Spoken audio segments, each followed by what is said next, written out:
ኦቲዝም አብዛኛው ከባህላዊ አንፃር እኛ መነሻችን ባህላዊ ስለሆነ እንደ መነሻ ነው ብሎ የሚያስቡት እርግማን ነው። በዚህ በዘመናዊው ሰው ውስጥ ደግሞ በደንብ ስታዩ አንዱ ለኦቲዝም ችግር ኢንተራክሽን ማጣት ነው። ዛር ማምለክ፣ ለሱ የሆነ ቁርባን ማቅረብ ሪስኩን ያባብሰዋል እንጂ መፍትሄ አይደለም። እዛ ውስጥ ዘፍዝፎ ማሸት ማውጣቱ የተሻለ ነው። ችግሩን ስታወጪው ነው መፍትሄ ነው የምታገኘው። ትልቁን ሚና መወጣት የነበረባቸው ግን ምንም ሲወጡ ያላየሁት የሃይማኖት አባቶች ናቸው። እርግማንም በጣም በትክክል አፈታቱንም አይቻለሁ። ሕክምናው ላይ ምንም አይነት ኪውር የለውም ነው ብሎ ያስቀመጠው። ማስቀረትም ማሻሻልም መዳንም ይችላል።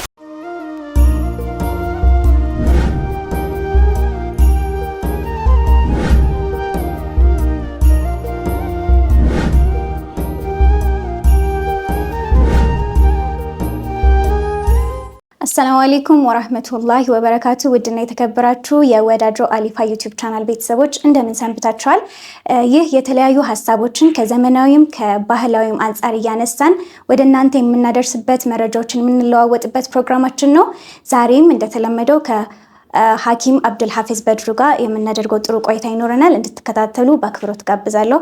ሰላም አለይኩም ኡስታዝ፣ እንኳን ደህና መጣ። ዛሬ እንግዲህ ያው ለተመልካቾች እስከዛሬ እንደምናደርገው በሕክምና ብዙ ቦታ ሄደው መፍትሄ ያጡ ህፃናትም ካሉ ቤተሰብ አባላትም ካሉ ለነሱ ስለ ኦቲዝም ስለሚባል በሽታ ልንመካከር ነው የተገናኘ ነው። እንግዲህ ኦቲዝም ከሳይንሱ አንጻር ስናየው ኒውሮ ዴቨሎፕመንታል ኮንዲሽን ነው። ይህም ማለት ደግሞ አፌክት የሚያደርግ ነው ኮሚኒኬሽን ወይም ደግሞ ከሰው ጋር መግባባት አቅማችንን እንዲሁም ደግሞ ከሶሻል የሆኑ ኑሯችን ማህበራዊ የሆኑ ኑሯችንን አፌክት የሚያደርጉ ናቸው። እንግዲህ ኮዙ ወይም ደግሞ መነሻው አንኖን ነው። እስካሁን ያው ምንም አይነት ይሄ ነው ተብሎ የሚታወቅ ሪዝን የለውም። ነገር ግን ከጄኔቲክስ ወይም ደግሞ ከዘር የሚመጣ ሊሆን ይችላል። በተጨማሪ ደግሞ ኤርሊ ከእርግዝና ጀምሮ እስከ ውለት እንዲሁም ከተወለዱ በኋላ ደግሞ ላይፍ ታይም ድረስ የሚቆይ አይነት በሽታ ነው። ስለዚህ ይህ ከሳይንሱ አንጻር ካየ ነው። ወደ ስፒሪቹዋል ደግሞ ወደ አንተ ስመጣ ምንድን ነው ኮዙ ሊሆን ይችላል ኦቲዝም ስናወራ? ብስሚላህ هو الأول والآخر والظاهر والباطن وهو بكل شيء عليم። ያው ድብቁንም ግልጽ ያለውንም የሩቁንም የቅርቡንም ሁሉን አዋቂው እሱ ብቻ ነው። በምንችለው አቅም ግን እሱ ባስረዳን መጠን አንዳንድ ጉዳዮች ላይ መነጋገር ግድ ይላል ማለት ነው። ኦቲዝም አክቹዋሊ ሁለት በሽታዎች አሉ ብዙ ሰዎች የሚምታታባቸው፣ ኦቲዝም እና ዳውን ሲንድረም አለ። ዳውን ሲንድረም ኢንፋክት የዲኤንኤ ችግር ነው።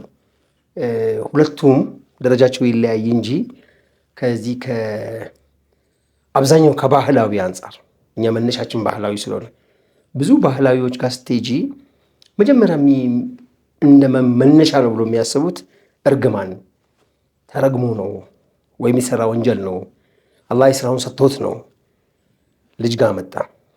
እንግዲህ አላህ የስራውን ሰጠው ልጁ እንደዚህ ሆነ ሲባል ልጁ ምን አጥፍቶ እንደዚህ ሆኖ የሚል ጥያቄ ያስነሳል፣ በራሽናል ማይንድ ማለት ነው። እንደ አጠቃላይ ስታይ ግን ሁለት ከኛ ከራሳችን ችግር እና ከአያያዝ ችግሮች የመጡ ችግሮች ሊሆኑ ይችላሉ። በአብዛኛው የኔ ፋይንዲንግ ያው ወደ ባህላዊ ሕክምና የመጣሁት በሪሰርች ነው። ከአሁን በፊት ብዙ ጊዜ ተናግሬያለሁ። ኮሌጅ ላይ እያስተማርኩ ትራዲሽናል ሂለርስ ላይ ጥናት ከሚያደርግ ድርጅት ጋር ጥናት ሳደርግ ነው ወደዚህ የተሳብኩትና ያኔ መሽሩምን አበቅል ነበር፣ ተመራማሪ ነበርኩኝና በብዙ ቦታዎች ላይ ችግሮችን በጣም ዲቴል ነው ሳጥና የነበረው። አብዛኞቹ ጋር ስታይ አንዳንዶቹ ከዛር የመጡ ናቸው። ይሄን ያህል ፐርሰንት ብዬ ማስቀመጥ አልችልም። ዛር ማለት ምንድን ነው? ድሮ ይመለክ የነበረ ፋሚሊ ውስጥ ይመለክ የነበረ ጅን ዲኤንኤ ውስጥ ገብቷል። አሁን አብዛኛው ፋሚሊ እንደዛ አላደርግልህ ሲለው ቤተሰቡን ለማስገደድ ሲል ልጁን አፌክት ያደርጋል። ሁለተኛው እርግማንም በጣም በትክክል አፈታቱንም አይቻለሁ። ለምሳሌ አንዳንዴ ኦቲስት ሲሆኑ ልጆች ቤታቸው በተለይ ሲደጋገም አጎት ጋር እንደዚህ ሆነ እዛ ጋር እንደዚህ ሆነ፣ ሰዎች ምን ያደርጋሉ? ምንድን ነው አንዳንድ ትራዲሽንስ ውስጥ ምን ያደርጋሉ? አዋቂ ማለት ወግ ይባላል እና ወደዚህ ወደ ደቡብ አካባቢ ምንድን ነው ያለው እያለ ይተነትንና ብዙ ጊዜ ምን ይፈጠራል? በተለይ በባሪያ አሳዳሪው ዘመን ላይ ወደኋላ ባሪያ የነበራቸው ፋሚሊዎች ባሮቻቸው ላይ የሰጡት የወሰዱት ክፉ ነገር ምናምን ይሆንና አይ በባሪያ አሳዳሪ ዘመን እንዲህ ያደርጋቸዋል ማለት ጠይቆ ነው። አክቹዋሊ አንዳንዶቹ ዝም ብሎ ጥንቆላ በሚመስል መንገድ ይሄን ለመፍታት የሚሞክሩ አይቻለሁ። ግን ራሽናሊ ከሸሪዓም ጋር በማይጋጭ ሁኔታ ዝም ብሎ ቤቱ ውስጥ ያለውን ነገር ብቻ መጠየቅ ይሄ ከዚህ ሊሆን ይችላል። ይሄኛውን ደግሞ ከፋራ ማዘጋጀት። ከፋራ ማለት ያንን ድሊት ማድረጊያ ሰደቃ አድርጉና እንዲህ አድርጉ፣ ለምስኪን ይሄን ያህል ስጡ፣ ቤተሰቧን ላይ ተደራጅቶ አብሮ ዱዓ ያድርግ የሚሉ መላምቶችን ይሰጧቸውና አትሊስት ኔክስት ተመሳሳይ ፕሮብለሞች እንዳይፈጠሩ ችግሮቹን ሲፈቱ አይቻለሁ። ስለዚህ በአጠቃላይ ቁጭ አድርገሽ ስታዩ በዚህ በዘመናዊው ሰው ውስጥ ደግሞ በደንብ ስታዩ አንዱ ለኦቲዝም ችግር ኢንተራክሽን ማጣት ነው ብዬ ነው የማስበው። ማለት ልጆች ከፋሚሊዎቻቸው ጋር ምሳሌ ፋሚሊ ብቻ አይደለም፣ ድሮ ሕፃን ሁነን ዘመድም ጎረቤትም ሲመጣ ፀጉርሽን ያሻሻል፣ እግርሽን ያሻሻል፣ አቅፎ ይስምሻል ምናምን ነው። ያ ኢንተራክሽን ሳያውቀው ማሳጅ እያደረገ ነው። ያ ለካ ስፒሪቹዋል ኮኔክሽን በጣም ይሄ ህፃናት የመጀመሪያዎቹ ኤርሊ ከአንድ እስከ ከመቼ ከተወለዱበት ከ3 ዓመት ያለው ኃይለኛ የሆነ ኒውሮን ዴቨሎፕመንት ያለበት ታይም ነው። ኮግኒቲቭ ለርኒንግ ያለበት ጊዜ ነው። ስፒሪቹዋሊ ስታዩ ደግሞ እናት ሆድ ውስጥ ሆነው ወደዚህኛው ፊዚካል ወርልድ መጥተው ከፊዚካል ወርልድ ጋር በትክክል የሚተዋወቁበት እድሜ ነው። የመጀመሪያዎቹ ገና ሲወለድ ለምሳሌ ለአንድ የሰው ልጅ ለአንድ ህፃን ትልቁ እውቀት ብለሽ ካስቀመጥሽው ጡት መጥባት ነው። ከጡት መጥባት በላይ እውቀት የለም። ጡቱን ካልጠባ ይሞታል ልጁ። ያንን ግን እናት ሆድ ውስጥ አንኮንሽስሊ በዲኤንኤው ተምሮት ይወጣል። ይሄ ስፒሪቹዋል ነው የተማረው።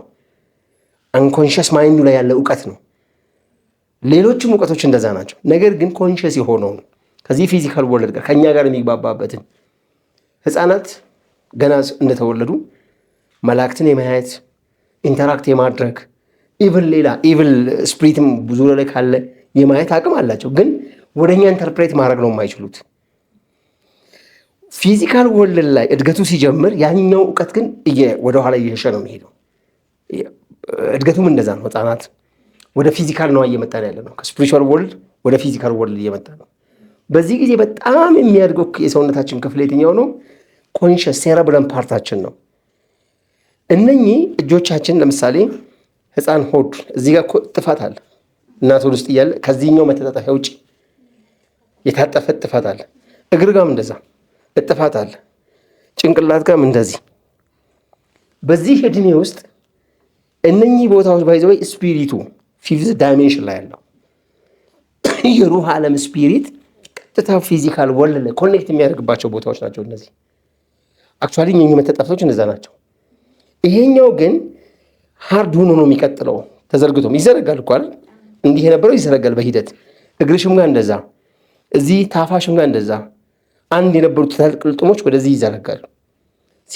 ተዘረጉ ማለት ከፊፍዝ ወርልድ የመጣው ኮኔክሽን ከአእምሮ ጋር ኮኔክት አድርጎ ለርን እያደረገ ኒውሮኑ በደንብ ዴቨሎፕድ አድርጎ ሰውየውን ከፊዚካል ወርልድ ጋር ያገናኘው ነው። ወደ ሳይንስ ውስጥ ገለብጪው በዚህ ጊዜ ኦክሲቶሲን ነው በደንብ ስራውን እየሰራ ያለው። ስለዚህ በዚህ ጊዜ እንዳውም ማሳጆች እግር ጋር ምናምን ማሳጆቹ ኦክሲቶሲን በደንብ ዴቨሎፕ እንዲያደርግና ኒውሮን በደንብ ዴቨሎፕ እንዲያደርግ ያደርጋል ተብሎ ይታሰባል። አሁን ግን ምን እየተፈጠረ ነው? በፊዚካል ወርልድ ጋር በዚህኛው ታይም ስክሪን ጋር ነው ልጆች ያሉት። እንደ ድሮ አይደለም። አንቺ ወንድምሽ ቤት ሂደሽ እንደ ድሮ አክስቱ ነሽ እንደ ልጅሽ አቅፈሽ ምናምን የምታደርጊበት ሂደት ከጊዜ ወደ ጊዜ እየወረደ ነው፣ እየቀነሰ ነው። የጎረቤት ልጅ ቢሄድም መጀመሪያ ስልክሽን ነው የሚቀበለው። ወይም ሌላ ንክኪያችንን በጣም አንድም ሳይንሳዊ በሆነ በሽታ ያስተላልፋል። እንግዲህ ኮሮና ሲመጣ ምን ያህል ተራርቀናል ምናምን ሲል ሃይጂኑ የለም። ሌላም ደግሞ እንዳው መጥፎ ነገር እንደ ድሮ አይደለም። የሰው ልጅ የኔ ልጅ በደንብ ወደ ራስሽ አቅፈሽ ማሳጅም ድሮ እኮ ማንም ሰው ላይ እየተኛን ፀጉራችን ያሻሻሉ። አሁን እኔ እንጃ ፀጉር ማሻሻት ትልቅ ጥቅም ያለው ነገር ነው። ባይዘው እቺን ፀጉር ማሻሻት እቺን ዝም ብለሽ እነኛ ነገሮች እየቀሩ ሲሄዱ የኦቲዝሙም መጠን እየጨመረ መጥቷል የሚልም እምነት አለኝ። በደንብ ሪሰርች አድርጎ በፐርሰንት ማስቀመጥ ግን ይከብደኛል። አጠቃላይ ሁኔታው ይሄን ይመስላል። መልካም። እንግዲህ ሌላኛው ደግሞ ያው በሳይንሱ ኦቲዝም ያለባቸው ሰዎች የሚያሳዩት ቢሄቪየራል የሆኑ ምልክቶች አሉ። እንዲሁም ደግሞ ፊዚካሊ ለምሳሌ ህፃናት ከሆኑ አይ ኮንታክት በደንብ አይኖራቸውም ይሄንን ነገር ስንለየው። እንዲሁም ደግሞ ከሌሎች ልጆች ጋር አብሮ ያለ መጫወት ነገር፣ ብቻቸውን መጫወት ማዘውተር፣ አንድን እንቅስቃሴ ሪፒቴቲቭሊ መደጋገም ሊሆን ይችላል። እንዲሁም ከቢሄቪየራል ብዙ አይነት ምልክቶች አሉ። ይህንን ከስፒሪቹዋል አንጻር ህፃናቶች ላይ ወይ ኦቲዝም የተጠቃ ሰው በምን አይነት መንገድ ልንለየው እንችላለን? ምልክቶች አሉ ከስፒሪቹዋል ወይም ከባህላዊ አንጻር ስታዩ? እሱ ነው ባህላዊው ላይ እንዴት መሰለሽ ከጀማሮ በደንብ እየጠነከረ በጽሁፍ አንዱ አንዱን እያሳደገው የሄዳ የህክምና ዘርፍ አለን በሀገራችን። በሌላ ሀገር በዛ ደረጃ አድጓል። ስያሜውን ራሱ ይሄኛው ይሄ ነው ብለሽ የምታስቀምጭበት ግራውንድ የለንም። ኢቭን እኔና ሌላኛው የባህል ሐኪም የሚያግባባ ግራውንድ አልፈጠርንም። ገና ሂደት ነው፣ ግን ወደፊት ይፈጠራል ብዬ አስባለሁ። ይሁንና ግን ምን ቢሆን ነው አይ ኮንታክት የላቸውም። ያ ማለት ልጆቹ ከኛ ጋር አይ ኮንታክትም የላቸውም። ከዚህ ፊዚካል ወርልድ ጋር ቶታሊ ኢንተራክት ማድረግ አይችሉም፣ አልቻሉ። ኦር በእድገት ደረጃው ይለያያል። አንዳንዶቹ አይኮን ያው 1 2 3 ብለሽ ደረጃቸውን ታስቀምጫለች። ቨርቹዋል ኦቲስቶችን በሳይንሱ በዚህ ደረጃ ዴቨሎፕ አድርጎታል፣ አሳድጎታል። በእኛ ግን በባህላዊ ደረጃ ይሄን ያህል ነው ብለሽ የምታስቀምጪው ነገር የለም። ነገር ግን እንደማንም ከልጅነት ጀምሮ የምናደርጋቸው ድርጊቶች የመጣውን ነገር ማስቀረትም ማሻሻልም መዳንም ይችላል ብዬ አምናለሁ። የዳንም ሰው ስላየው ነው። እንዲሁም በሕክምናው ላይ ምንም አይነት ኪውር የለውም ነው ብሎ ያስቀመጠው። አዎ፣ ነገር ግን እንደዚህ ስፒች ቴራፒ የተደረገለት ህፃኑ ማውራት ካልቻለ እንደዚህ ቢሄቪየራል ቴራፒዎች፣ ኦኩፔሽናል ቴራፒ ምንላቸው አሉ። ብዙ አይነት ቴራፒዎች አሉ ለኦቲዝም ተብሎ የተዘጋጁ እና ያንን እያደረጉ ግን እንደ ማንኛውም ሰው ኑሮ መኖር ይችላሉ፣ ትምህርት ቤት መሄድ ይችላሉ፣ የራሳቸውን ኢንዲፔንደንት የሆነ ላይፍ መኖር ይችላሉ ብሎ ያስቀምጣል። ነገር ግን ኪውር የመሆን ነገር የለውም። ግን በባህላዊ አንጻር የመዳን እድል አለው። አዎ፣ አንዳንዶቹ ኦቲዝሞች ከአይተሽ ከሆነ መጀመሪያ አካባቢ ጥሩ የነበሩ ልጆች ከ1 እና ከ2 ዓመት በኋላ ኦቲስት ሆኖ የምታገኛቸው ጊዜ አለ። እነኚህ ህፃናት አሁን ብዙዎቹ በደንብ ቢጠና ችግሩ ስክሪን ነው፣ ስልኮች ነው። ስልክ ራሱ ወደ አንቺ የሚረጨው ስፒሪት አለ። ባይዞ ይሄ የትኛውም ጨረር ፎቶንስ አለ ውስጥ። ፎቶንስ እኮ ማለት ጅኖች ማለት ነው። ባይዞ ኮንሽስ ቦዲስ ይላል ሜታል ፊዚክሱ። የሚያውቁ አካላት አሉ እዛ ውስጥ። እውቀት ካሉ ኮንሽስ የሆነ ቦዲ ካለ ማን ነው እሱ? መቼም ሰው አይደለም፣ መቼም መልአክ አይደለም። ኒውሮን ዴቨሎፕመንቱ ሂደት ላይ ባለበት ሰዓት በስክሪኑ በኩል በጨረሩ በኩል ወደ አይናቸው የሚገባው ነገር ኒውሮናቸውን ኦኩፓይ ያደርጋል። ስለዚህ ያን ልጅ አእምሮን እዚህ ጋር ያለው አካል ሮቦት ይሆንና ያስ ልጅ ግን ከሌላ ዓለም ጋር ኢንተራክት ያደርጋል። ብቻቸውን ይስቃሉ። ብቻቸውን ይሳቁት እኮ ብቻቸውን አለው። የሚያሳስቃቸው ሰው ስላለ ነው። ሌላ አካል እኛም አናየው። ያ እንግዲህ ድሮ በእድገት ቅድም ነግሬሻለሁ፣ ከዛርም ይመጣል። ዛሩም አካል ከሆነ ባለዛሩ ነው፣ ዋናው ዛር ነው እያሳሳቀው ያለው። የእሱ ሩህ ወዲህ እንዳይመጣ አድርጎ ሃይጃክ አድርጎታል። የዚህ ልጅ ሩህ ጠልፎ በራሱ ዓለም ጥቅም ላይ ሊያውለው ነው። ሮቦቱ ነው እሱ፣ ለዛ ዛር ያገለግላል አይደለም። ልጁ እዚህኛው ዳይሜንሽን ላይ አይደለም፣ ፊዚካል ብቻ ነው እዚህ ያለው። ስለዚህ ስፒሪቹዋል ዓለም በትክክል የተገነዘበ ሰው ከዛ ዓለም ያ ሃይጃክ ያደረገውን ወዲህ የመለስ አቅም አለው። ሆኖም አይቻለሁ። ባይዘው ጥናት ስንሰራ በነበረበት ጊዜ ለ7 ለ8 ዓመታት 10 ዓመታት እንዳውም ያ ልጅ በደንብ ሳይሆን እንትን አይመስለኝም። ይሄ ኦቲስት ራሱ አይመስለኝም። ከዛ ያለፈ ነው። ዳውን ሲንድረም ደረጃ ላይ ሁላ ያለ ይመስለኛል። እና ግን የሆኑ ሸህ አክመው በትክክል በጣም በአጭር ጊዜ ውስጥ ኖርማል ሆኖ ዛሬ ኖርማል ላይፍ ትምህርት ቤት ተምሯል፣ ምናምን አድርጓል፣ ትዳር መስርቷል፣ ምናምን እድገት ላይ ያለ ሰው አውቃለሁ። ያ ማለት ግን ሁሌ አሁን እንግዲህ እዚህ ጋር ነው ችግራችን ያለው። አንድ ግለሰብ ያን ሰርቶ አይቼዋለሁ። ያቺ እውቀት ትራንዚት አድጋ ለሌላ ሰው ሲውል ግን አላየሁ። ገባሻል? ስለዚህ ያየሁትን ነገር መድኃኒት የለውም ብዬ መናገር አልችልም። አት ዘ ሴም ታይም አሁን ይሄ ከልጅነት ጀምሮ ሶስቱ ነገሮች በጣም ቦታ ሊሰጣቸው ይገባል። ዛር ከሆነ አሁን እኛ ጋር ምንድን ነው የሚፈጠረው? ኦቲስት የሆነ ልጅ ያለው ፋሚሊ በውስጡ ተረግሜ ነው ብሎ አስበውም ሊሆን ይችላል። ፈጣሪ ተቆጥቶኝ ነው ሊሆን ብሎ አስቦ ሊሆን ይችላል። በድሎኛል ብሎም ሊያስብ ይችላል። ምንም ይበል ምን ልጁን ይደብቃል። ሰው እንዳያገኝ ሁላ ሊያደርግ ይችላል። ተለምዶ አመለካከት አለ። ይሄ መጥፎ ቁጣ ነው፣ የፈጣሪ እርግማን ነው ብለን እያለን ልጆችን ከኖርማል ላይፋቸው እንትን እያለን እየደበቅን ቤት ውስጥ የማስቀመጥ የተለመደ ነው በብዛት በኢትዮጵያም። ተረግሜ ነው ልጁ የመጣው ብዬ ልመን መደበቄ ዳግም ያስረግመኛል ወይስ ያስመርቀኛል? ገብቶሻል? እርግማኑን እኮ እንዳውም የባሰ ማባዛት ነው ይህን ልጅ መደበቅ፣ መፍትሄውን አለመፈለግ። እኔ እንዴት ነው ሁሌ ባይዘው ይሄ ማህበረሰብ ውስጥ ያለ ተረግሜ ነው እንዲህ ነው ዛር አለብኝ ከዛ የመጣ ነው። አንዳንዴ እንዳውም ለትዳር መፍረስ ምክንያት ይሆናል። በአንቺ ዘሮች የመጣብኝ ነው ይላታል ለሚስቱ፣ ወይ ሚስት በአንተ የመጣብኝ ነው ትለዋለች። ማንም ማመጣው እኮ የሚባል ነገር የለም። ባይዘው ሁሉም ስጦታ ናቸው። እኔ ወላጆቼን አመልክቼ አልወሰድኩም። ኤኬሌን አባቴ ያርግልኝ አልኩትም። ዳቡ ስጦታ ነው። ሚስትም እንደዛ ናት። በነገራችን ላይ ዝም ብለን መረጥ ምናምን ላለን እንጂ የአላህ ምርጫ ነው። በምርጫው ውስጥ እኔ ማንኝና ነው አንቺ አመጣሽ እየተባባሉ ለጥል የሚዳረገው። ከዛ ሲሄ ልጁ መፍትሄ ይሆናል ወይ? ከጎረቤትም ደበቅኩት እስከ መቼ ድረስ? የዛ ልጅ መደበቅ፣ የዛ ልጅ መበደል ዳግም በደል ማምጣት አላለም እንዴ? በደልም በበደል እኮ የባሰ ዳግም በደል አምጥቼ እንደገና ሌላ ጄኔሬሽን ማጥፋት እኮ ነው።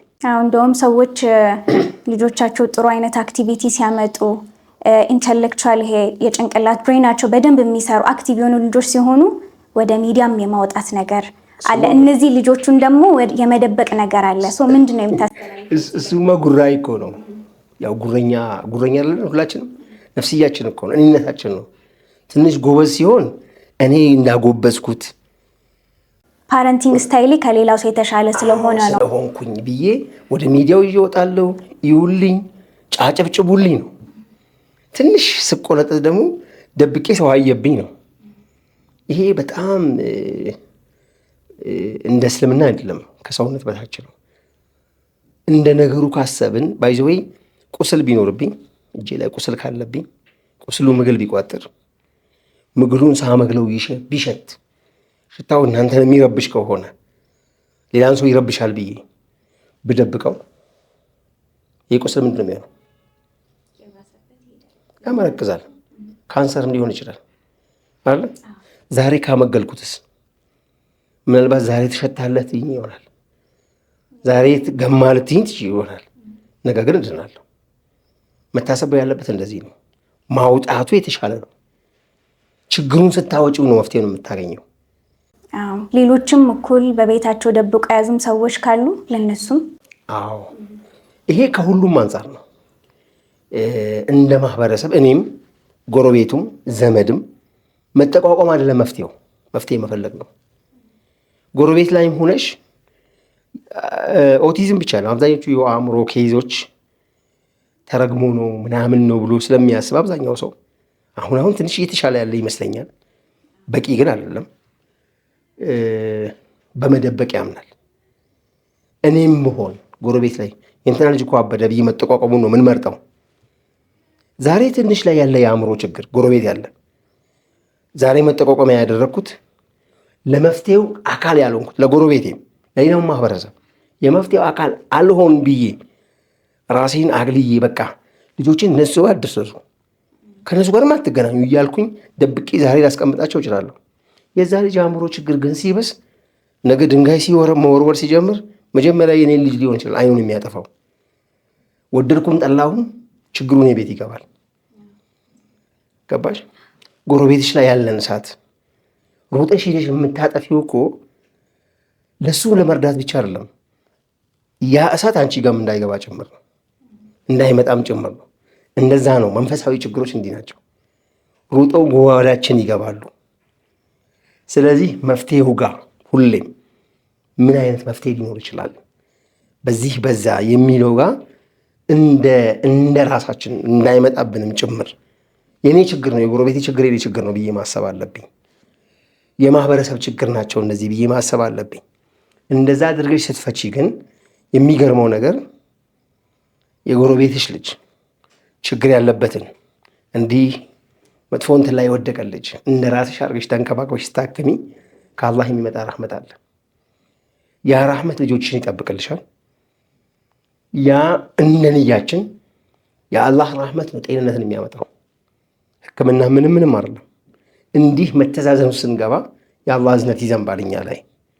ያ እዝነት ነው በአጠቃላይ እንደ ማህበረሰብ እንደ ግለሰብም እንደ ማህበረሰብም መፍትሄ ሊያመጣ የሚችለው ትልቁ እዛ ጋ ነው ያለው። ስለዚህ መተዛዘኑ ያ ችግር የኔ ነው ብሎ ማሰቡ የችግሩ መፍትሄ ትልቁ መሰረት ነው ብዬ ነው ማምነው።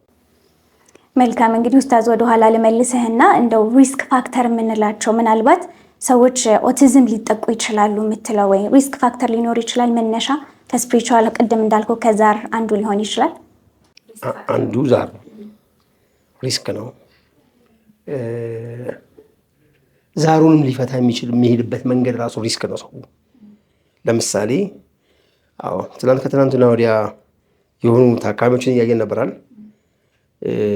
ጠቋር መንፈስ አለ ተብሎ ለሱ ስናርድ አዳልሞቲ መጣ፣ አዳልሞቲ ብለን ለሱ ስናርድ ወሰንጋላ መጣ ምናምን እያለ ቤታችን በእርድ ብቻ እያደረግን ሀብታችን አለቀ ያለን ሙሉ ንብረቱን ያጣ በዚህ ምክንያት ዛር ማምለክ ለሱ የሆነ ቁርባን ማቅረብ ሪስኩን ያባብሰዋል እንጂ መፍትሄ አይደለም። ለዚህም ነው መፍትሄ ያልሆነው እስካሁን በቀደሙት ማህበረሰባችን ውስጥ በእንደዚህ አይነት ነገሮች ውስጥ ሆነው ራሳቸውን ከሸር ጠብቀው ጥሩ ሆኖ ያሉ ሰዎችን ማየት በጣም የሚከብደው ለዛ ነው። አንዴ ማምለክ ከጀመርሽ ሁሉም ባለድራ ነው። ስለዚህ በየተራው እየመጡ አንዴ ማምለኩ በራሱ ሌላ ሪስክ ነው። የተመለከውን ካለም አለመፍታት፣ ችላ ብሎ መተው፣ ዛር አርፎበት በዛር ምክንያት እንዲህ አይነት ችግር ያለበት ፋሚሊ ሜምበር ቤት ውስጥ አልወጣ ብሎ ኦቲስት ሆኖ ሊሆን ይችላል፣ አእምሮ ታመመ ብሎ ሊሆን ይችላል። ዝም ብሎ ማየት እሱን ራሱ ሪስክ ነው። ለምን ካልሽኝ ያ ዛር እሱ ላይ እኮ ሳተላይት ዲሽ ነው፣ በቃ ካምፕ ነው ለሱ ለዛ ጅን ካምፕ በጎረቤትሽ ላይ ካምፕ ተመሰረተ ማለት ነው። አንድ የጠላት ኃይል ጎረቤት ሀገር ላይ ካምፕ መመስረቱን ካየ እኮ መንግስት ምን ሊታሰብ ነው? ወረራ ሊካሄድ ነው ብሎ ያስባል። እንደዛ ብለሽ አስቢው። ሪስክ ነው። ጎረቤቴ ምናምን ዙሪያ ላይ ያሉት እነኚህ ነገሮች ዝም ብሎ በችልታ ማየት በራሱ ሪስክ ነው ለኔ ነገ። ስለዚህ መፍትሄውን መፈለግ ከነዚህ አይነት ነገር በጉርብትና ማብሮ መኖር ማለት ሪስክ ነው። ስለዚህ በቦታው ላይ ይሄንን ቦታ ላይ ማስቀመጥ አንድ ጉዳይ ነው። ከዛር ለሚመጣው ነው ይሄ። በዘመናዊ ደረጃ ደግሞ ልጆችን አርቆ ማሳደግ ማለት በእርግጥ አሁን ኃላፊነት ሁሉ ወላጅ ላይ ነው ያለው። ልጆች የማህበረሰብ ልጆች አይደሉም ዛሬ። ትናንት የማህበረሰቡ ነበሩ፣ ዛሬ የግለሰብ ናቸው። የግለሰብ በሆነበት ዘመን ላይ ልጅ በአፋራ ማህበረሰቡ ይወጣ የነበረውን ኃላፊነት ጠቅላላ ብቻ መወጣት አለብኝ። ስለዚህ መወጣት አለብኝ ነው በቃ። ያ ምንድን ነው አንዱ ኮንቲኒየስ ማሳጅ ማድረግ ልጅን ከልጅነት ከስልክ ጋር ከስክሪን ጋር ምንም አይነት ኮኔክሽን እንዳይኖረው ማድረግ። እዚሁ ላይ ላቋርጥህና ኡስታዝ ቅድም ማሳጅ ብለክ ነበርና ሰው ቁጭ ብሎ የሚመለከተው በደንብ አንደርስታንድ እንዲያደርገው ምን ቦታዎች ነው ካለው ቦታዎች ካሉት ምን አይነት ቦታዎች ላይ ማሳጅ እናደርጋቸው? በዚህ የተጠቁት ልጆችም የማህበረሰብ አካልም ካለ የተጠቁ ልጆች ከሆኑ እድሜያቸው ከ2 ከ3 በላይ ከሆነ ውስጣቸው የገባ ስፒሪት ግራውንድ ማድረግ አለበት። መጀመሪያ ግራውንድ እንዲያደርግ ያው ሁሌም የምመክረው ነገር አለ። ቀበርቾ፣ ጨው፣ አመድ፣ ሲድር ወይም ቁርቁራ አብሮ አፍልቶ እግራቸውን ማታ ማታ ቢያንስ ለ15 ደቂቃ እዛ ውስጥ ዘፍዝፎ ማሸት። ሲታሽ የውስጠኛው መዳፍ ወደ ውጭ ከላይኛው ወደ ውጭ አሁንም ከመዳፍ ጀምሮ ማለት ነው። ከዛ ባት አካባቢ የእግራቸው ጋር እንዲህ ጥፋት የነበረበት እናት ሆድ ውስጥ እያሉ ማለት ነው እንዲዘረጋም እዛ ጋር ያለውን ኮኔክሽን ለማስተካከል ከዚህ ከላይ ወደ ታች ቢያንስ ሲታሽ ሱረቱል ፋቲሃ መቅራት በጣም አሪፍ ነው። ሌላም ሃይማኖት ውስጥ ያለው እንግዲህ በራሱ መንገድ እንትን ማድረግ ይችላል። ምክንያቱም አክቲቪቲው ፊዚካል ሳይሆን ስፒሪቹዋል ነው መሆን ያለበት። በተለይ ይሄን የሚያሸው ወላጅ ቢሆን በጣም የተሻለ ነው። ቅርብ የሆነ ሰው በጣም ነው የመጀመሪያው ወላጅ እናት፣ በተለይ ከእናት አባት እናትም አባትም የሌላቸው ካሉ ቅርብ ሰው አሁን እንደዚሁ እያለ ምክንያቱም ወደዚህ ፊዚካል ወለድ እንዲመጡ ላይሰንሱን የሰጣቸው አካል ነው መሆን ያለበት። ከሌሉ ቀጣዮቹ መቀበል ይችላሉ። በነገራችን ላይ አክስት የእናት ቦታ ናት፣ የእናት እህት ማለት ነው። አጎት የአባት ቦታ ነው። እንዲሁ እያለ ምንም ከሌለው ጎረቤቶች ይችላሉ። ከሌለ ያው ሐኪም ጋር ነው ሊሆን የሚችለው ምንድነው ፕሮፌሽናል የሆነው ሰው ጋር ማለት ነው። ከዚህ ወደ ታች ከዚህኛው እጅ በዚህ አቅጣጫ 2 አልሽኛል። ሁሌ ደግሞ በጣም እናቶች ጡት ሲያጠቡ ሌላም ነገር ሲያደርጉ መረሳት የሌለበት ጭንቅላታቸውን ማሳጅ ማድረግ። ይሄ በነገራችን ላይ ለኦቲዝም ብቻ አይደለም፣ ለብሬን ዲቨሎፕመንት አክቲቭ እንዲሆኑ ልጆቹ በጣም የኦክሲቶሲን መመንጨትን እንትን በጣም ነው የሚያጣድፈው። በጣም አክቲቭ የሆኑ ልጆች ይሆናሉ። ከማጅራታቸው የመጀመሪያው አከርካሪ ላይ ያለው ቦታ በደንብ ማሸት። እንዲህ ነበር ያለ ጭንቅላታቸው የሚታጠፈው፣ ያቺ ጥፋት ቦታ ነው። ከዛ በኋላ ታፋቸው ወደፊት ስትመጪ ደግሞ እቺኛዋ ቅንድብ እዚህ ወደዚህ እቺ ባርት እና ከዛ ጆ ላይ ይሄም ከባድ ስፒድ፣ በተለይ ለመነጋገር የሚያቃታቸው ልጆች በጣም ወሳኙ ፓርት ታፋቸው ባት አካባቢ ያለውና ይሄ ጆ ላይ ነው እና አእምሯቸው እዚህ ይሄ ነው አክቲቬት መድረግ ያለበት። ይሄ ነው ወደዚህ ነው ኮኔክት ያላደረገው ቋንቋን ማውጣት ለሚያቅታቸው። እንግዲህ ስልክ ብዬሻለሁ፣ ይሄኛው ብዬሻለሁ። ሁለተኛ በፋሚሊ ውስጥ ያሉትን ኔጌቲቭ ነገሮች አሉ ከተባለ መሸሽ፣ እውነትን መሸሽ። ለምሳሌ እርግማን አለ ከተባለ ፎር ኤግዛምፕል እርግማኑን በምን ይፈታል ነው። ዛሬ በዛ መንገድ እንደው በህይወት የማረሳው ነገር እንደዚህ እርግማን ሊሆን ይችላል ብያቸው ተደጋጋሚ ችግር ተፈጥሮበት ያየሁትን ፋሚሊ ፈልጉ፣ ኧረ እኛ አልተረገምንም እኛ ምናምን ነው ሲሉ የነበሩ ሰዎች በጣም ፈልጉ ብያቸው ፋይናሊ በጣም እድሜ የገፋ ሰው ከወደ ገጠር አግኝተው ሲጠይቁ ምንድነው የተገኘው ታውቂያለሽ? በ3ኛ ይሁን 4ኛ ጄኔሬሽን ወደኋላ ፋሚሊ ውስጥ የባሪያ አሳደሮች የንጉሥ ቤት ፋሚሊዎች ነበሩና አንዷን ባሪያ አጥፍተሻል ብለው በጥፋቷ ምክንያት እነሱ በወሰኑት ጥፋት ከነ ህይወቷ ቀብረዋታል የሚል ወሬ ሰምተው ደነገጡ። ይሄ ምንድነው ታዲያ ከፋራው ሊሆን የሚችለው? አሁን እንደዚህ አይነት ነገር ላይ በነገራችን ላይ አሁን በጣም ደክመናል። እስልምና ውስጥ በእንደነዚህ አይነት አጋጣሚ ችግሮች ሲፈጠሩ ተጠይቆ የማያውቁ ጥያቄዎችን ተወያይተው መልስ የሚሰጡ የፍቅህ መዝሀብ ውስጥ ያሉ ስኩል ኦፍ ቶትስ ነበሩ። ለምሳሌ ሻፊያ ውስጥ የሻፊያ መዝሀብ ተከታዮች ሰዎች ብዙ ጊዜ ሻፊያ መዝሀብ አንድ ሰው ይመስለዋል። አይደለም፣ ስኩል ኦፍ ቶት ነው። እንዳው የመጨረሻዎቹ የሻፊያ መዝሀብ ተከታዮች እኮ የመጀመሪያዎቹን ያሻሻሉበት ቃሎችን ያሻሻሉበት ጽሁፎች ላሉ እንደነዚያን ችግሮች ሲከሰቱ ተነጋግሮ ለዚህ ማህበረሰብ ለዚህ ፋሚሊ ይሄ ነው ከፋራው፣ እንደዚህ አድርጋችሁ ከፋራ አውጡ ማለት ደሊት ማድረጊያ ማለት ነው። ኔጌቲቭ ኢነርጂ ደሊት ማድረጊያ ማለት ነው። ገባሻል? ስለዚህ በአካባቢ ያሉትን አሊሞችንም አነጋግሩ በዚህ ጉዳይ ላይ ካገኛችሁ ብያቸው እዛው አካባቢ ያሉትን 2-3 ሸኾችን እንዲወያዩ አድርገው ሰደቃ ነው ያዟቸውን ለመሳኪን እንደዚህ አድርጉ የሚባል አይነት ነገር ባይዞ። ከዛ በኋላ ችግራቸው ተፈቷል። በቅርቡ አግኝቼዋለሁ አንዱን የዚህ ችግር አካል የነበረ ሰው። ስለዚህ እንደነዚህ አይነት ችግሮች ካሉ ጥፋቶች ከነበሩ በዛራችን አባቴ አጥፍቷልና አያቴ ነበር እኔ ጋር ለምን ይመጣል?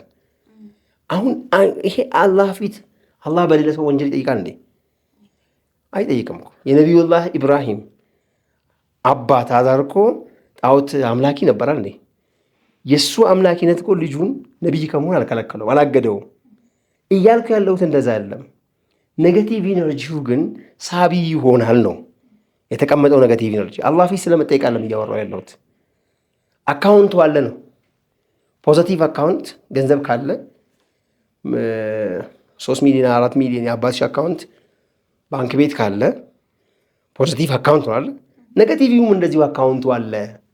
ያን አካውንት ወደድክም ጠላም ትወርሰዋለህ ነው። ማጥራት አለብህ ነው። ጥሩን ለመውረስ እንደምሮጠው ፈልጌ እንደምሮጠው መጥፎ ሲመጣ ደግሞ ለማጥፋት መቸኮል አለብኝ። አንዱ ጉዳይ ነው። ሁለተኛ በተቻለ መጠን እና የኸይራ ጉዳይ እንትተን እንኳ በዚህ በዱንያው ጉዳይ ላይ በጎም ማሰብ ለጄኔሬሽን በጣም ጥሩ ነው። ጎረቤት ለጎረቤትም ባሉ ችግሮች ላይ እንደ ሁላችንም በራችን አጥረን ከመቀመጥ ይልቅ ጎረቤት ያሉትንም ችግሮች አንዳንዶቹን በጋራ ለመፍታት መጣር ለዛ ሰው ሳይሆን ለራሴ ነው ፋይዳው የሚለውን በጣም ማወቅ አለብን። ከዛ በተጨማሪ ግን እነዚህ አሁን ያልኩሽ ማሳጆች በጣም ወሳኝነት ያላቸው ናቸው። ድምፃቸው ጭራሽ አልፈታ ካለ ከአሁኑ ማሳጅ በተጨማሪ አፋቸው አልፈታ ላለ ህፃናት ቆንዶ በርበሬ በጣም ወሳኝ ነገር ነው። በተለይ እናት አኝካ አፋቸው ላይ መጥፋት። አሁን ይሄ ለሳይንሱ ዓለም ሰው በጣም ዊርድ ነው። በሽታን ታስተላልፍበታለች እንጂ ግን ልጁን ወደ ላይሰንስ የሰጠችው እናት ናት። የዚህ ምድር ተቀባይን ሊኖር ያደረገችው እሷ ናት። እና ነው አኝካ ስተፋበት ከምራቃው ጋር ከንግግሯ ጋር ወደ እሱ የምተፋው ስፒሪት አለ። ያ ስፒሪት በደንብ ልጁን ወደ መናገር ይለውጠዋል። ሌሎች ቴራፒዎች እንዳሉ ነው እየነቀፍኩ ምናምን አይደለም። ከእንደነዚህ አይነት አንጻር መንፈሳዊ ጉዳዮቻችንን መፍታቱ በጣም አስፈላጊ ነው ብዬ ነው የማምነው። እንደውም ኡስታዝ ካነሳኸው አይቀር ከዛር ጋር ከተገናኘ አይቀር አንዳንድ ሰዎች አያታቸው ላይ እንደዚህ አይነት በሽታ ከነበርና ያንን ለመቁረጥ የልጅ ልጅ ከሆኑ ሰዎች አምጥተው የምትወደውን ነገር ስጡ፣ ያ ሰው የሚወደውን ነገር ስጧቸው ወይ ጀቧቸው ይባላል እና ይህን ነገር ሰዎች እውነት ቢያደርጉት ይቆርጥላቸዋል። እንዴት ታየዋለህ አንተ? በአንድ በኩል ሰዎቹ ችግሩን ተረድተውታል። ወደሚቀጥለው መንገድ ችግሩን መረዳት የመፍትሄ ግማሽ አካል ነው። ነገር ግን አያት ጋር የነበረ ዛር እየተመለከ መጥተዋል። አሁን ወደ ቀጣይ ጄኔሬሽን ያልፋል የሚል ፍራቻ አለ። እሱ አሁን ክሩን እያጠበቀ ነው። አንዱ ጋር ኦቲስት ፈጥሯል፣ አንዱን ያሳብዳል ምናምን እያደረገ ነው የሚሄደው። ስለዚህ ስጋት ውስጥ ይወድቁና ይሄ መውረጫ መንገድ ምንድን ነው ሲባል የሚገርመው የዛ ዛር ደጋፊ ነው ይሄን አይዲያ የሚያመጣው በብዛት። የመጀመሪያ የነበረበት አውሊያው ያለበት ቤት አያትም ትሁን እንግዲህ ከአያት በኋላ ጄኔሬሽኑ ሊሰፋ ይችላል። የመጀመሪያ ያለበት ቤት ጋር እሷ በህይወት ካለች የምትወልደውን ነገር ወስዳችሁ ስጧት፣ ጀባ በሏት። ያኔ አውሊያው ያርፋል፣ ይረጋጋል፣ ወደ እናንተ አይመጣ ይባላል እና ያደርጋሉ። በተግባር ያየሁት እንዲህ ያደረጉ ሰዎች ላይ ችግሩ ሲበዛ ነው። እንደውም ይበሳል፣ አይቆርጠውም። ለምን ካልሽኝ ደግሞ በሩ ተከፈተ እኮ። አሁን እኮ እሱ መመለክ አለ የፈለገው። እሷን ሂደሽ እኮ ጀባ ስትይ በሩን ከፍተሻል። አሁን እንዲያውም ግባ ማለት ነው። እንዲያውም ተጨማሪ ፍቃድ መስጠት ነው። ስለዚህ በእንደዚህ አይነት መንገድ አይቆረጥም። ከ3 ነው 4 ቀን በፊት የመጣው አንድ ታካሚ ትዝ ይልሻል። ጨሌውን ሰብስቡና ከባሌ የሚመጡ ባላ የሚይዙ ሰዎችን ጥሩ ብር፣ ደስ የሚል ብር፣ በቃ ከሚያስደነግጥ ብር ጋር ስጧቸው፣ እነሱ ከወሰዱት ችግሩን ይዞላችሁ ይሄዳሉ ተብለን አደረግን። ግን ባሰብን ነው ያለን። እሱ ንብረቱን ሙሉ ለሙሉ እስከ ማጣት ደረሰ። ስለዚህ ምንድነው እንደነዚህ አይነት ነገሮች በፍጹም አይሰሩም። አንደኛ አያቴን መካደም ካለብኝ፣ በነገራችን ላይ እነመል አዕማሉ ቢንያ፣ ስራ በንያሽ ነው የሚወሰነው። ዛርም ፍራቻ ጅንም ፍራቻ ያደረግሽው ስራ ድርጊቱ ለጅኑ ነው እንጂ ለአላህ አይደለም። የዚህን የጅን የሸይጣን ስራ መቁረጥ የሚችለው ለአላህ የሚደረግ ድርጊት ብቻ ነው። ሰደቃም ይሁን አሁን ለሱ ፍራቻ ተብሎ ሰደቃ ይወጣል። ሰደቃ ነው ስሙ፣ ግን የተፈራው እሱ ነው። አሁንም ለሱ ነው ኢነርጂ አፕሎድ የሚያደርጉት። ስጦታም ሌሎችም ሰደቃዎች ገንዘብ ምናምንም ይሁን እሱን የባሰ ያባብሰዋል እንጂ አይቆርጠውም። ይህንን በደንብ አስረግጦ ማወቅ አለባቸው ሁሉም ሰዎች። መልካም እንግዲህ ኡስታዝ ሀሳባችንን ለማጠቃለል ያክል የኦቲዝምን ችግር ቤተሰቦች ብቻ መሆን የለባቸውም። ይህንን ኃላፊነት መወጣት ያለባቸው ትምህርት ቤት የሚሄዱ ካሉ የትምህርት ቤት አስተዳደር ሙሉ አሰራሩ፣ ስራ ቦታም ላይ ያሉት በሙሉ ኢንክሉሲቭ የሆነ ሶሳይቲ፣ አካታች የሆነ ሶሳይቲ ለመፍጠር ይህንን መገለል ለማስወገድ ማለት ነው ስቲግማና ዲስክሪሚኔሽን እንዳይደርስባቸው ጎረቤቶችም ልጆችን አብሮ ቀላቅሎ እንዲጫወቱ ማድረግ፣ ትምህርት ቤት ቦታም ደግሞ ተጨማሪ ሆኑ አዲሽናል ለርኒንግ እንዲዘጋጅላቸው፣ ስራ ቦታም ክፍት እንዲሆንላቸው እንዳጠቃላይ አካታች የሆነ ሶሳይቲ ለመፍጠር አንተ ደግሞ ከባህላዊ አንጻር ምን ይደረግና ምን አይነት ምክር ታስተላልፋለህ? ለዚህ ችግር መፈታት ትልቁን ሚና መወጣት የነበረባቸው ግን ምንም ሲወጡ ያላየሁት የሃይማኖት አባቶች ናቸው። ችግሮቹ ሞር ወደ መንፈሳዊ ያደላል ካልን እነኚህን ችግር ማህበረሰቡን ቶሎ የሚሰማው እነሱን ነበር። ዳዋዎቻችን ላይ አካታች የሆነ ነገር የለም። በእንደነዚህ አይነት ጉዳይ ላይ የጎረቤትን አይደለም የወንድምን ኦቲስት የራስህን ልጅ እንኳ የራስህን ልጅ ኦቲስት ስለሆነ አለማግለልህ ያለውን አጅር ማድረግህ ደግሞ ሊያስጠይቅህ የሚችል መሆኑን 3 ልጆች እኮ ህፃናት ረሱላችን ሰለላሁ ዐለይሂ ወሰለም የተቆጡበት አንድ ሐዲስ አለ። 3-4 ህፃናት መጥተው ሁለቶቹን ስሙ አንዱን ሳይስም ሲሄድ ሐቁን አጎልሃል ያሉት ህፃናት ተሰብስበው መጥተው የራስሽን ስም አቅፈሽ ስመሽ አንዱን የወንድምሽን ኦር የጎረቤትሽን አለመሳምሽ በራሱ የዛኛው ልጅ ሐቅ ማጉደል ነው። በዚህ ደረጃ አይደለም ግን አሁን ህፃናትን መንከባከብ ወደ እኔ አብሮ ሲመጡ ሁላችሁን ወደ ራሴ ማቅረብ ግዴታዬ እንደሆነ በደንብ አጉልቶ የሚያሳይ ዳዕዋ ብዙም አላየሁም። በደንብ አልተሰራበትም ሃይማኖት ላይ። በትልቁ እነዚህ ናቸው መስራት ያለባቸው። ሁለተኛ ትምህርት ቤቶች ይሄ ከክፍያው ባሻገር ግዴታ ነው። ግዴታ ብቻም አይደለም። በትክክል ሲሰሩ በእንደዚህ አይነት ህፃን ላይ በትክክል ሲሰሩ ደግሞ ከአላህ ትልቅ አጅር አላቸው። ያ አጅር በጣም ማግኒፋይዱ ነው። በትክክል ለነሱ አድሬስ መደረግ አለበት። ምክንያቱም ሁሌ ከገንዘብ ጋር ብቻ በሆነ ሁኔታ ላይ ስለምንሰራ እንሰላቻለን። ለነገው ቤታችን የሚጠቅም ነገር እንዳለው መንፈሳዊን እርካታ እየከለከለን ነው። ይሄ ክፍያ ብቻ መሆኑ ያ ያለውን እርካታ በደንብ ማግኒፋይ አድርገው ሸኾቻችን ዳዮቻችን እዛ ላይ በደንብ ቢሰሩ አሁን በጣም እየበዛ ነው እየመጣ ያለው። በነገራችን ላይ ዝም ብሎ ይታይ ይሄ ብቻ አይደለም። አብዛኛው የአእምሮ በሽታዎች እንደነዚህ አይነት ነገሮች ብዙ አልተሰሩ።